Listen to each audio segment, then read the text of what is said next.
Sir ನಮಸ್ತೆ. ನಮಸ್ಕಾರ ಅಣ್ಣ. ಹೇಳಿ ಸರ್. ಇದೊಂದು SX4 ಒಂದು ಗಾಡಿ ಕಳ್ಸಿಕೊಟ್ಟಿದ್ರಲ್ಲ ಕಾರು, ಹೌದು ಸರ್, ಕಳ್ಸಿದ್ದೀನಿ. ಎಷ್ಟು ಮಾಡೋದು ಇದು? 2007 ಮಾಡ್ಲು ಓನರ್ ಸರ್. 8ನೇ ಓನರ್. ಇಂಟರ್ನಲ್ ಆಗಿದಾರ? ಹ್ಮ್. ಡಾಕ್ಯುಮೆಂಟ್ಸ್ ಎಲ್ಲ ರನ್ನಿಂಗ್ ಇದಾವೆ? ಹಾ, ಡಾಕ್ಯುಮೆಂಟ್ಸ್ ಎಲ್ಲ ರನ್ನಿಂಗ್ ಇದೆ ಗಾಡಿದು? ಎಲ್ಲ ರನ್ನಿಂಗ್ ಐತೆ. ಲೋನ್ ಏನಾರ ಆಯ್ತಾ ಗಾಡಿ ಮೇಲೆ? ಏನಿಲ್ಲ. ಲೋನ್ ಏನಿಲ್ಲ. ಗಾಡಿ ರನ್ನಿಂಗ್ ಆಗಿರೋದು ಎಷ್ಟಿದೆ? ಗಾಡಿ ರನ್ನಿಂಗ್ ಗಾಡಿ ಓಡಿರೋದು 1:20.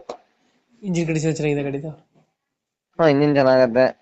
ಟೈರ್ ಎಲ್ಲ ಸಸ್ಪೆನ್ಷನ್ ಒಂದು ಇಂಜಿನ್ ಬಿಲ್ಡಿಂಗ್ ಮೇಲೆ ಹಾಕ್ಬೇಕು, ಬೇರೆ ಏನ್ ಕೆಲಸ ಏನಿಲ್ಲ. ಹೌದಾ? ಅದೇನು ಮಾಡಿಸ್ಕೊಡ್ತೀರಾ? ಇಲ್ಲ, ಮಾಡಿಸ್ಕೋಬೇಕು. ಹೌದಾ? AC ಪೋಸ್ಟರಿಂಗ್, 4 door AC ಪೋಸ್ಟರಿಂಗ್, 4 door power window, centre locking, single